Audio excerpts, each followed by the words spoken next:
하나님 말씀은 야고보서 3장 말씀입니다. 믿으니까 친절합니다 라는 제목으로 말씀을 전하겠습니다. 먼저 그림을 하나 보고 가시죠. AI야 키를 쥐고 있는 선장 조타수와 그 다음에 이 키라고 하지만 사실은 키를 움직이는 바퀴죠. 타륜이라고 하는 건데 그 휠과 그리고 키를 한 그림에 보여줘 그랬더니 이거 그림을 나왔어요. 그러니까 아주 황당했을 것 같아요. 생각해 보세요. 선장은 선장실에서 또 키를 앞에 있죠. 그리고 키라고 하는 저 널빤지는 어디에 있어요? 배 저쪽 뒤편에. 그리고 저 나오면 안 돼요. 물 밑에 프로펠러 뒤에 있는 거예요. 그죠? 그래서 우리는 보통 사람들은 키를 볼 수가 없어요. 근데 나는 그 어려운 걸 했더니 또 얘는 또 고지고대로 또 한 그림에 이렇게 다 담았는데 저건 배가 아니죠. 어쨌거나. 그러나 그래도 우리 이해를 돕기 위해서 키를 하여간 물속에서 꺼내서 오는 거예요. 그래서 키가 있고 조타수가 움직여요. 자, 퀴즈 나갑니다. 여기서 가장 배의 진로를 바꾸는데 가장 중요한 역할을 하는 것은 무엇일까요? 가장 근원적인 역할은 누가 합니까? 그렇죠. 키를 잡고 있는 사람의 마음이겠죠.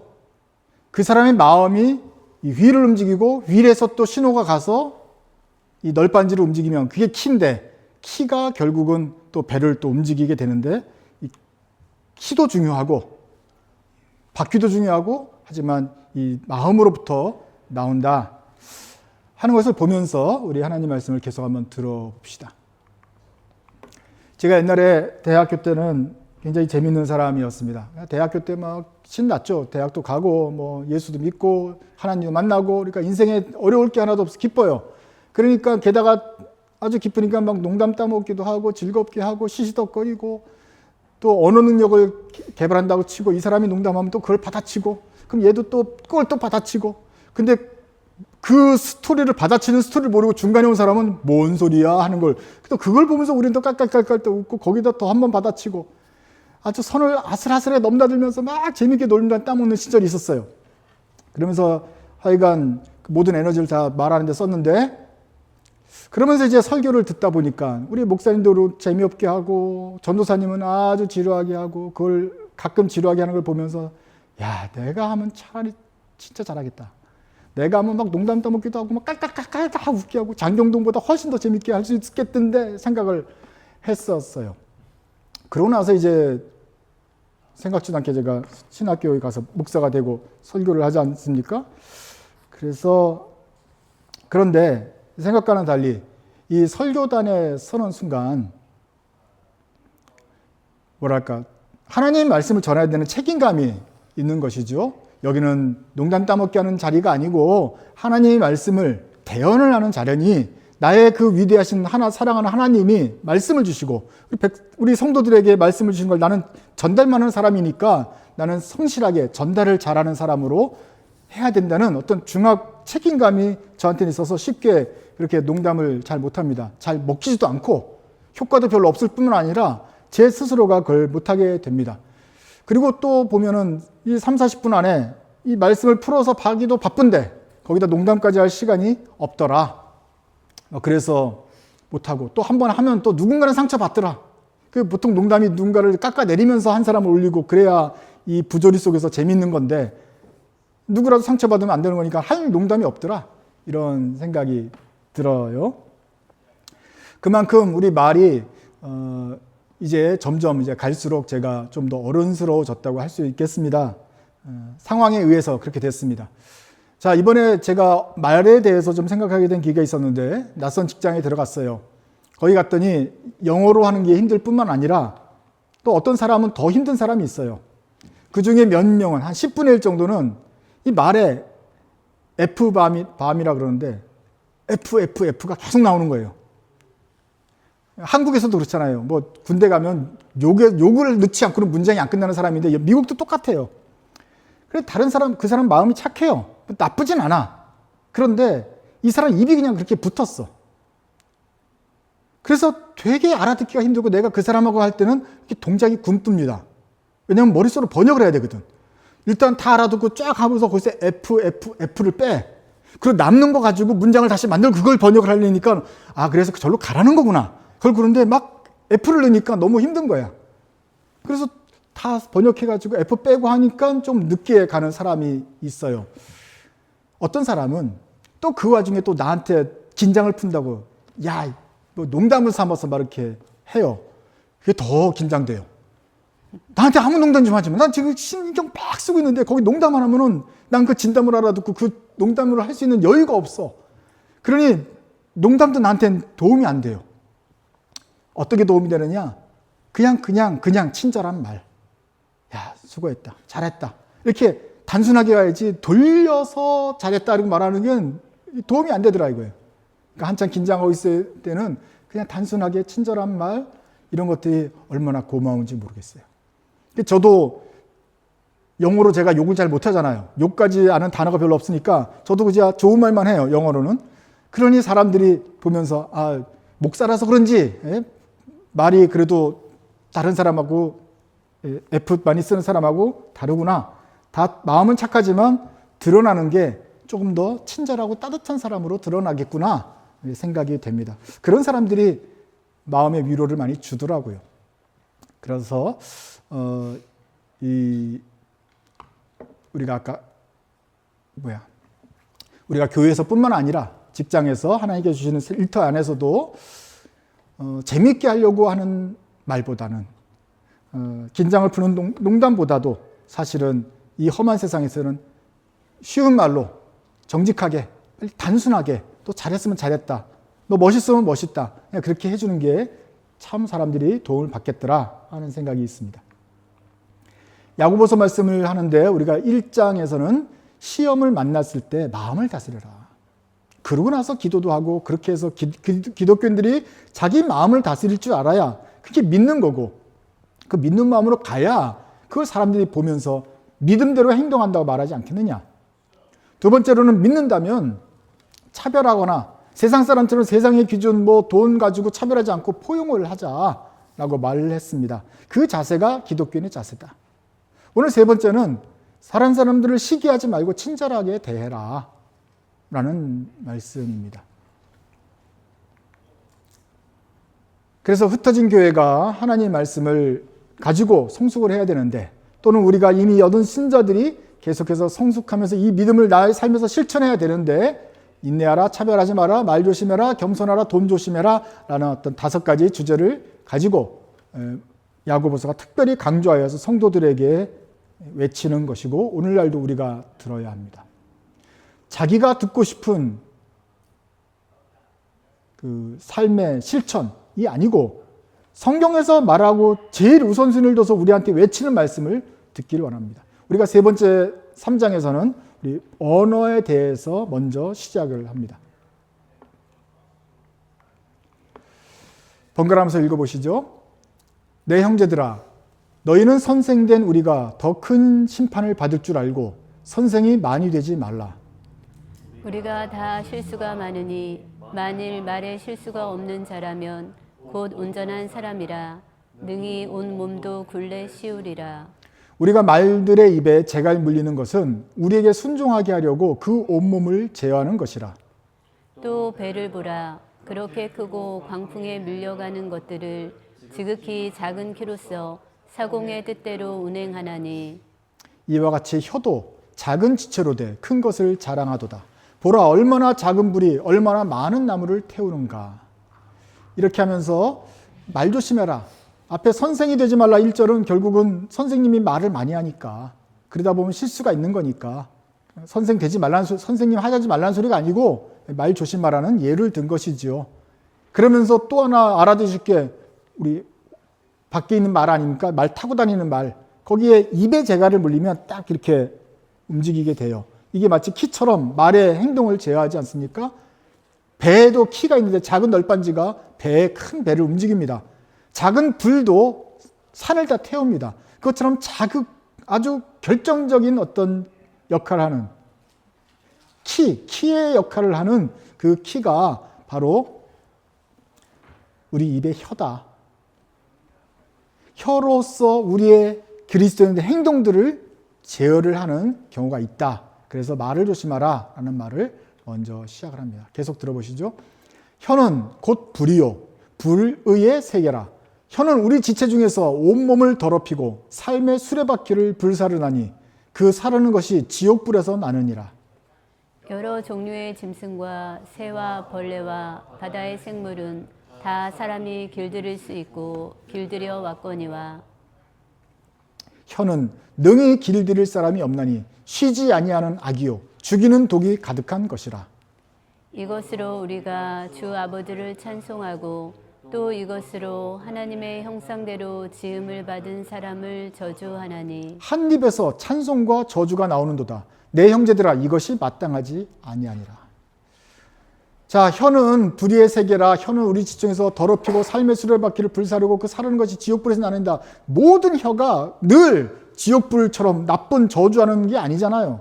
여기 6절에서는 그렇게 보이지만 잘못 사용하면, 잘 사용하면 칭찬과 격려가 되지만 잘못 사용하면 여기 말한 대로 불의로 향하게 되는 키가 되고 삶의 온통 삶을 불사르는 악의 근원이 된다.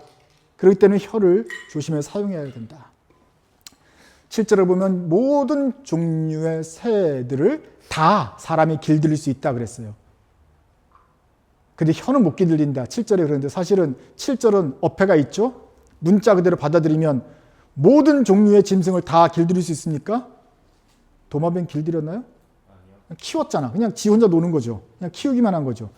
그러니까 길들이기 쉬운 짐승이 있고 절대 못 할 수 있는 짐승이 있어요. 생물학적으로는. 하지만 이게 성경을 문자적으로 받으면 모든 걸 다 길들일 수 있다고 믿으면 안 되겠죠. 그래서 상징적으로 그냥 들어야 된다라는 것이에요. 그런데 어쨌거나 대부분의 짐승들은, 그러니까 이렇게 읽으면 되겠죠. 대부분의 짐승들은 길들일 수 있다. 근데 어려운 것도 있는데 그 중에서 가장 어려운 부분이 뭐다? 8절에 혀다. 이거는 웬만하면 길들일 수가 없다. 능히 길들일 사람이 없나니. 그렇다고 길들이지 못하면은 우리가 이걸 하나님 왜 얘기했어요? 길들일 수 있으니까 길들이라고 얘기하는 거니까 길들일 수 있는 거예요. 굉장히 길들이기 힘든 게 혀다. 쉬지 않는 악이요 죽이는 독이 가득하다. 어떤 사람의 입에서는 계속 쉬지 않고 나오는 것처럼 보이기 때문에 참 그게 쉽지 않다. 그러나 너희들은 길들여야 된다. 이 말씀을 하는 것이죠. 그래서 얼뜻 보면은 야고보서 3장은 그리스도인의 언어 생활, 우리들의 바른말 고운말 하는 것처럼 느낄 수가 있어요. 그러나 야고보서가 말하는 것은 우리 크리스찬들이 좋은 말, 착한 말만 해야 된다. 이 말을 하려고 이것을 한 게 아니에요. 문제가 그 뒤에 나와요. 이 혀를 가지고 하는 문제가, 가장 큰 문제가 뭐냐면 하나님을 이 혀로 찬송을 해요. 또 동시에 그 하나님의 형상을 받은 사람을 또 저주를 해요. 이게 한 입에서 나온다는 거예요. 한 입에서 두 말 나오는 짐승이 뭐가 있죠? 혀가 하나에다가 두 개로 갈라지는 뱀이 그래요. 너네 뱀 같지 않냐? 뱀은 어디서 나왔어요? 창세기에서 사람을 살았게 하는 사탄이에요. 사탄이 바로 한 입에서 두 말 나오는 게 뱀인데 너네가 지금 그러지 않냐? 하나님을 찬송 주일날 가서는 하고 평일날 가서는 저주하고 저주했다가 또 하나님 찬송하고 이게 무슨 제정신이냐? 이게 혀가 그렇고 있다. 한 입에서 찬송과 저주가 나온다니 이건 마땅치 않다. 크리스찬들은 한마디를 해야 된다는 거예요. 어떻게 이 사람들이 그래도 하나님의 형상을 받았다고 하는데 하나님을 찬송하는 사람은 하나님의 형상을 받은 사람도 또 존중하고 해야 될 텐데 이렇게 하니 너희들이 제정신이냐? 그러면서 혀 문제가 아닌 우리들의 정신을 하는 거예요. 야, 샘물이 어떻게 한 샘물에서 좋은 물과 나쁜 물 동시에 나올 수 있냐? 쓴물이면 쓴물, 좋은 물이면 좋은 물인 것이지 어떻게 한 혀에서 좋은 말과 나쁜 말이 동시에 나오냐? 우리가 현재 그러고 있잖아요. 근데 그러면 안 된다는 거예요. 그래서 아까운 그림하고 연결되죠. 사람이 선장이 키를 쥐고 있어요. 그리고 키가 계속 움직여요. 이 키가 잘못돼서 한 입에서 두 말을 내요. 두 맛을 내는 샘물처럼 요동쳐요. 그러면 이 키의 잘못입니까? 문제가 근원이 뭐예요? 이걸 잡고 있는 선장의 마음이 문제 아니에요. 선장이 자꾸 이렇게 하니까 키가 이렇게 돌아가는 거죠. 어떻게 한 입으로 두 말을 내냐? 우리가 이 말씀을 들으면서 어디에 초점을 맞춰야 되겠어요? 야, 여기 혀를 이제부터 혀를 조심해야지 하면은 성경 말씀을 이제 너무 피상적으로 읽는 거예요. 예? 혀 얘기 나면 혀 조심하고 뭐 얘기하면 여 조심하는데 혀를 얘기하는 것 자체가 지금 왜 그것이 나오느냐를 말하잖아요. 예? 마음인지 두뇌인지 모르지만 어디선가 조종을 하고 있는데 그 조종하는 데가 문제가 생긴 거예요. 이러니 혀가 두 개가 지금 왔다 갔다 하는 거죠. 그래서 옛날에는 이 야고보서 보면서 야 이제 크리스찬은 언어 생활 요걸 고치고 해야 되는데 별로 효과가 없더라고요. 우리 말하는 고쳐가지고 또 언젠가는 또 다시 금방 실수가 나올 텐데 조종실을 고쳐야지. 그래야 이 방향을 명령을 내릴 테니까 키가 문제가 아니고 혀가 문제가 아니라 두뇌더라. 그래서 야고보 3장에서는 세상의 욕심을 가졌느냐 그 머릿속에 마음속에 아니면 하늘의 지혜를 가졌느냐. 지혜롭다고 하는데 그게 세상의 지혜더냐 아니면 하나님의 지혜더냐. 둘 중에 하나여야 되지. 세상의 지혜를 가지고 보니 다른 사람 저주하고 하나님의 지혜를 가졌다고 뭐 생각하고 또 하나님 찬양하고 이렇게 돌아가면 안 되더라. 너네 정신부터 차려야 된다 쪽으로 가고 있는 것입니다. 어떻게 계속 가는지 한번 들어봅시다. 샘이 한 구멍으로 어찌 단물과 쓴물을 내겠느냐. 네 형제들아 어찌 무화과 나무가 감람 열매를 포도나무가 무화과를 맺겠느냐. 이와 같이 짠물이 단물을 내지 못하느니라. 너희 중에 지혜롭다고 하고 총명 있는 자가 누구냐. 그는 선행으로 말미암아 지혜의 온유함으로 그 행함을 보일지니라. 똑똑하고 지혜롭고 하나님의 지혜를 받은 사람이 있다고 무슨 소용이야. 그것을 실천함으로 보여라. 근데 여기서는 어떻게 보이겠어요? 그 구체적인 예는 혀로 보여라. 혀가 이렇게 돌아가고 저주하고 찬송하고 저주하고 찬송하면 이게 지혜가 있는 것이냐? 안 지혜로운 사람이다. 그러나 하늘의 지혜를 받은 사람은 하늘의 지혜를 받은 말을 한다. 말을 함으로 지혜롭게 말하고 온유하게 말함으로써 그 행함을 보여야 된다. 이 마음이 문제더라. 너희 중에 너희 속에 지혜와 총명이 있는가? 그러나 너희 마음속에 독한 시기와 다툼이 있으면 자랑하지 말라. 진리를 거스려 거짓말하지 말라. 이러한 지혜는 위로부터 내려온 것이 아니요 땅 위의 것이요 정욕의 것이요 귀신의 것이니 시기와 다툼이 있는 곳에는 혼란과 모든 악한 일이 있음이라. 어디 가서 나는 하나님의 말씀을 받았다. 난 지혜로운 사람이라고 자랑하고 다니지 말라. 어떻게 이 두 말을 내면서 결국 그 말 속에 독한 시기와 다툼이 있는 상태를 드러내면서 나는 하늘의 지혜를 받았네 자랑하고 다니지 말라. 진리를 거스르는 것, 거짓말하는 거다. 너의 지혜는 그 위에서부터 내려온 지혜가 아니야. 땅에 있는 거야. 정욕이야. 그걸로 귀신의 것이야. 그러면서 16절에 그 정욕의 예를 시기와 다툼이 있는 거예요. 사실은 저 사람 잘 되는 게 꼴보기 싫어요. 얄미운 사람이 있어요. 그냥 시기가 돼요. 나보다 잘 됐네. 비교도 돼요. 이런 마음이 있는데 입에서 좋게 나가겠어요? 치만 잘하나? 우리 아들도 예쁜데. 어디 가면 그거 뭐부터 나도 하면 하지. 이러고 투명스럽게 나오는 거예요. 그럼 입이 문제예요? 머리가 문제였던 거예요. 그 속에 시기와 다툼이 있어가지고 그 사람 잘 되는 게 안 되니까 결국 나오는 거예요. 그러니 속이 문제죠. 시기와 다툼이 있는 거예요. 그런데 혼란과 모든 악한 일이 있어요. 거기서 나오는 거죠. 거기서 나오니까 힐을 흔들고 결국 못 참고 쏘아붙이는 거예요. 한 입으로 저주가 나오는 거예요. 나쁜 생각 하니까 여기서 시기와 다툼 계속 있으면서 경쟁하고 아무도 그렇게 생각하는데 자기 혼자 그냥 하고 있어요. 그래서 나쁜 말을 툭툭 내뱉는 거예요. 그럼 그거 듣는 사람 기분 나빠요. 그러면서 우리를 보면서 저가 크리스찬인가 아닌가 걱정을 해요. 한 입으로는 하늘의 지혜를 받았다고 말하니까 더 얄미워요. 결국은 그건 하늘의 지혜를 받은 게 아니라 땅의 정욕대로 사는 사람이었다. 오늘날 얘기하는 게 아니에요. 여러분 얘기하는 게 아니에요. 1세기의 성도들이 그랬어요. 그걸 직면했기 때문에 야고보가 외친 거예요. 그 제임스가. 근데 이 제임스의 말을 오늘 우리도 들어야 돼요. 야, 내 말이 왜 이렇게 뾰족하게 나오지? 남편을 대하여 이렇게 잘 안 나오지? 그 속에 나쁜 생각이 있어서 그런 거예요. 바이스 벌사. 역도 참인 거예요. 그러니까 이 속을 먼저 돌아봐야 돼요. 크리스찬들이. 아, 이게 내 땅의 정욕이 지금 내 생각이 있구나. 나쁜 생각이 들어있는 거구나. 이러면 안 되지. 속을 고쳐야 입이 고쳐집니다.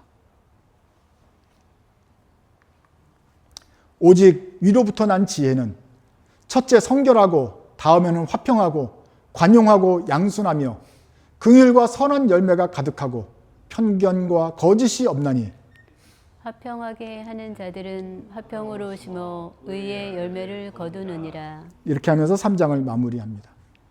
땅에 있는 지혜 말고 정욕 말고 하늘에 있는 지혜를 받은 사람은 따로 있어요. 그 사람은 성결해요. 퓨어해요. 화평해요. 분쟁하지 않고 평화를 해요. 평화로워요. 관용해요. 관용은 영어로 말하면 젠틀이에요. 신사적인 거예요. 젠틀이 뭔지 알죠? 번역하기 좀 힘든데 하여간 젠틀해요. 그런데 F 하는 사람이 젠틀하겠어요? 잘한다. 너 열심히 해라. 다음에 또 보자. 하는 사람이 젠틀하겠어요. F 하는 사람은 아무리 그 속에 선한 마음이 있어도 듣는 게 좋게 들리지 않아요. 그런데 젠틀한 사람이 말할 때는 그럼 그 속에 하늘에부터 난 지혜가 있나 보다. 뭔가 좋은 생각이 있나 보다. 표현할 수가 있어요. 또 양순하다 그랬어요. 양순하라는 말은 그러니까 공감을 해주는 거예요. 아유 그러니 하면서 착하게 하는 거예요. 그 다음에 긍휼이라는 것은 결국 자비로 표현할 수가 있는데 그런 열매들이 있어요. 그래서 선한 열매가 가득하고 편견과 거짓이 없어요. 그런 지혜가 있기 때문에 말해도 화평하고 성결하고 관용하고 양순하고 더럽지 않고 긍휼하고 친절한 말이 나오는 거예요. 그러니까 야 임마 너 왜 이렇게 사랑스럽니? 이러면은 이게 야 임마 뭐 어쩌라는 거야? 헷갈리는데 그렇게 막 뜨리쿠션으로 얘기하지 말고 사랑스럽네. 얘기해야 알아듣죠. 그러니 젠틀하게 하자. 그리고 우리 속에 막 더러운 얘기하지 말고 순수하게 퓨어한 걸 얘기하고 화평을 말하고 또 그 사람을 공감해주고 자비를 베푸는 말을 하자. 우리도 악해지려면 얼마나 악해질 수 있잖아요. 이것들이 나를 물러보나 나도 한번 뾰족하게 말을 해봐 할 수 있는데 잘 안 될 뿐만 아니라 우리가 위로부터 난 지혜를 받았으니 하나님의 성령을 받았으니 성령의 성품대로 우리도 말하는 게 자연스럽다.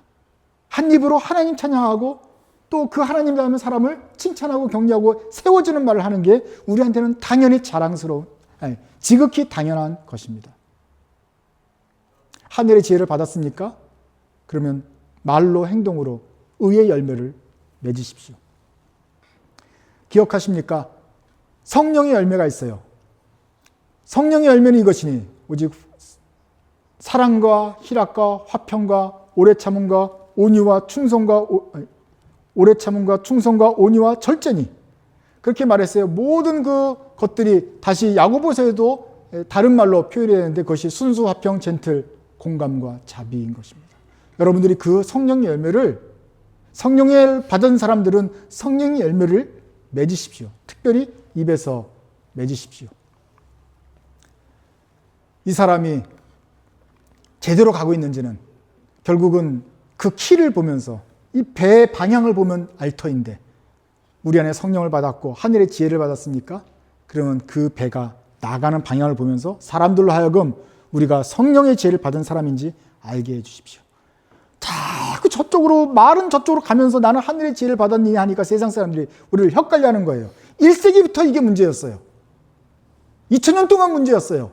다시 우리 그리스도인들은 우리 말과 행동이 찬송하는 사람처럼 그렇게 합시다. 그때 세상 사람들이 우리의 말과 행동을 보면서 저 사람 속에는 하나님의 순수한 것이 들어있구나 이렇게 볼 것입니다. 그러지 않으면 우리의 믿음을 어떻게 인정받겠습니까? 세상에 정욕이 있어요. 그래서 우리 속에 시기하고 경쟁심이 있어요. 내가 저 나이 때는 저 나이 때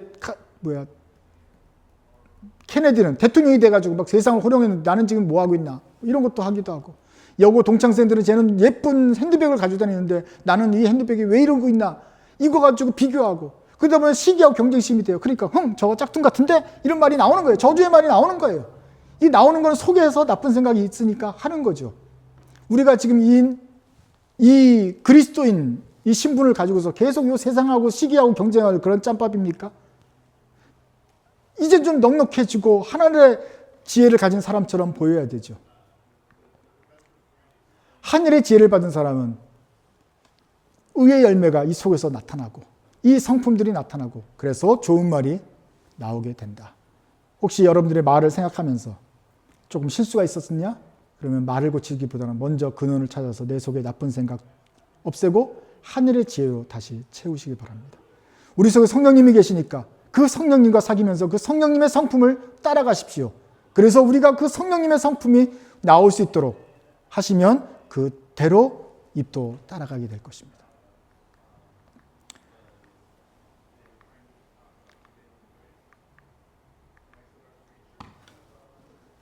야고보는 우리 성도들에게 청결한 말을 하십시오. 화평하는 말을 하십시오. 교회 안에서 밖에서 화평케 하십시오. 사람들을 대하여 젠틀하게 신사적으로 말하십시오. 공감해 주십시오. 자비로운 말로 그들을 격려해 주십시오. 하나님이 이 세상 사람들에게 자비로고 사랑을 베푸시는 것처럼 여러분들도 사랑해 하는 말로 하면서 괜찮다, 너도 할 수 있다, 다시 일어날 수 있다, 그 실수 우리가 도와줄게, 같이 다시 한번 극복해보자, 자비로운 말로 그들을 권면해 주십시오. 이때 세상 사람들이 우리를 보고 우리 속에 있는 지혜를, 그 지혜를 주신 하나님을 찬송하게 될 것입니다. 여러분들은 그리스도의 대사입니다. 여러분이 가는 방향으로 움직일 것입니다. 하여간 머릿속과 키를, 핸들을 잘 움직이셔서 세상으로 하여금 우리 하나님이 얼마나 훌륭하시고 좋은 분인지, 그 성령님의 성품이 얼마나 닮아갈 만한 아름다운 것인지 알려주십시오. 그러면 주님의 때에 이들도 우리와 같은 성령님을 받게 될 것입니다. 기도하겠습니다. 하나님 아버지, 주님께서 성령님을 주셔서 저희 여러분 매사에 선생님을 가질 수 있도록 하시니 감사합니다. 성령님께서 우리 안에 계셔서 저희를 지도해 주셔서 저희들이 많이 좋아졌습니다. 악한 마음이 누그러지고 더 착한 걸 찾게 되고 더 순결해졌습니다. 그러나 주님, 아직도 좀 모자릅니다. 저희 속에는 시기와 분쟁은 가득하진 않지만 아직도 조금 있습니다. 아직도 남과 비교하는 마음이 있고 그 비교에서 자신을 깎아내리려는 그 자존감이 상하는 일이 있으며 또 세상과 경쟁하기 위해서 아둥바둥하는 되는 마음이 저희 속에는 있습니다. 그래서 남들이 보는 것을 넉넉하게 받아주지 못하는 그런 어리석은 마음들이 있습니다. 주님, 저희는 참으로 어리석으니 다시 한번 가르쳐 주십시오. 저희의 속사람을 먼저 깨우쳐 주셔서 주님의 성품 닮아가게 해 주십시오. 저희가 입으로는 주님 닮아간다고 하는데 실제로는 아직 닮아가는 게 부족합니다. 그러니 다시 한번 저희를 가르쳐 주십시오. 그래야 해서 저희 속이 변하고 우리 속에서 성령의 열매를 주렁주렁 많이 맺어서 나오는 입에서 나오는 말이나 행동이나 주님을 찬송하는 삶이 되게 해 주십시오. 저희가 샘이라면 맑은 물, 시원한 물, 깨끗한 물만이 흘러나와서 세상 사람들의 목을 채워주는 좋은 역할 하게 도와주옵소서. 예수님 이름으로 기도드립니다. 아멘.